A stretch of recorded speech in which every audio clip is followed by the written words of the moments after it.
Imagine you had a master key for the entire digital world, one that could unlock pretty much any door. Now imagine a copy of that key just slipped out. Well, that's kind of the situation we're diving into today with a powerful and controversial new AI called Mythos. And no, that's not from some sci-fi movie. That's that's how real security experts and yeah, even governments are describing Mythos, a new AI model from the company Anthropic. And the reason for all the alarm? This incredibly powerful tool has reportedly been accessed by people who were never, ever supposed to touch it. Right, so how on earth does a tool this powerful just get loose? Let's break down what we actually know and try to separate the facts from the hype. And here's what's so wild about this. It wasn't your classic, hackers in a dark room kind of hack. Nope. The breach actually happened indirectly through a third-party contractor. One expert called it an accidental insider threat, which honestly just perfectly nails this huge vulnerability in the tech supply chain. The group that got their hands on Mythos seems to be laying low for now, but it's the potential of what they could do that has everyone so worried. Okay, so we've got a handle on how it got out, but what exactly is this thing? What is Mythos that has governments and security pros on such high alert? To put it simply, think of Mythos as the ultimate codebreaker. It's built to sift through millions, and I mean millions of lines of code to find these tiny little cracks in our digital world, flaws that even the sharpest human experts would probably miss. And listen, we are not just talking about a small improvement here. The reports are saying this is a massive leap in what's possible. A human team might find dozens, maybe hundreds of vulnerabilities if they're really good. Mythos? It can find thousands. It is a whole different ballgame. And the thing is, Anthropic, the company that built it, knew exactly what they had on their hands. That's why they kept it so locked down in this program called Project Glasswing. The whole strategy was simple. Give this superpower to the good guys first, the defenders. Places like Google, top cybersecurity firms, even the US Cyber Command.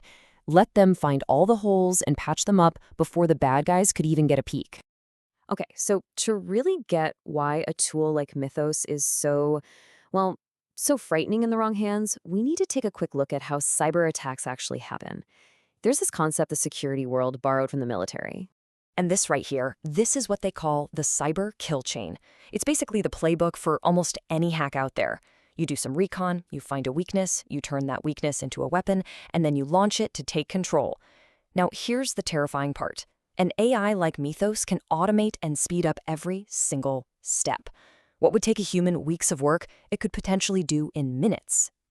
And this really gets to the heart of the whole problem, right? Mythos is a true double-edged sword. For attackers, oh yeah, it makes hacking way faster, way cheaper. But for the defenders, it's this incredibly powerful shield that can find those exact same flaws and even help write the code to fix them.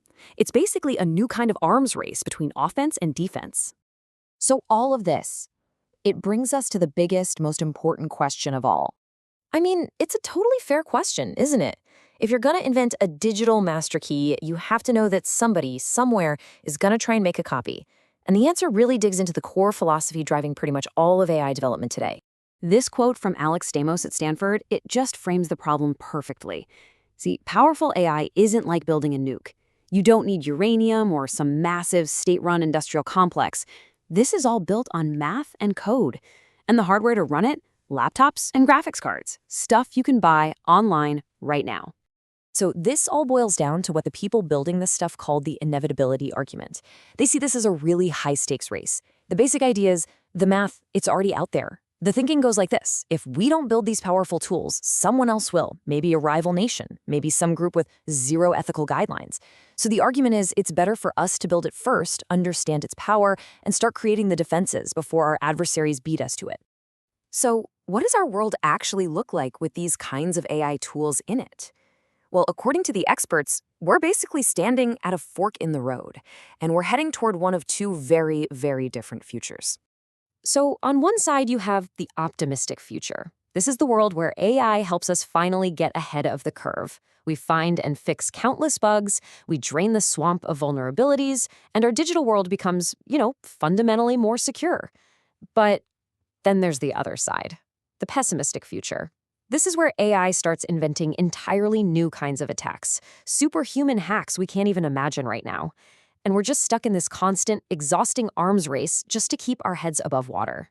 Which, of course, brings this all back to us. For those of us who aren't cybersecurity pros at a giant bank or a government agency, what does any of this really mean? How does it actually affect our day-to-day lives? Well, the truth is, the direct threat from something like Mythos, it's really not aimed at you and me. It's targeting massive systems. The real risks to us are, frankly, much more familiar and a lot more boring. I mean, it's almost ironic, isn't it? While all these brilliant experts are grappling with superhuman AI, the #1 way regular people get hacked hasn't changed in decades. And what is it? Password reuse. Yeah, that breach at some random website you signed up for years ago and forgot about? That can give hackers the key to your email, your bank, your whole digital life, all because of that one weak link. So, with all that said, here's the simple, totally doable advice that will protect you from the vast majority of threats out there. First, get a password manager. Seriously. Then, use it to generate completely random, unique passwords for every single site. That way, you only have to remember one super strong master password. And get this, security experts all agree, it is totally fine to write that one single master password down and keep it somewhere safe, offline, like, in your wallet. And that brings us to our final thought for today. For really the first time in human history, we've hit a point where our technology is starting to build new technology. As AI begins to design, attack, and defend this digital world we all live in, our entire understanding of what it even means to be safe and secure, well, that's about to change forever.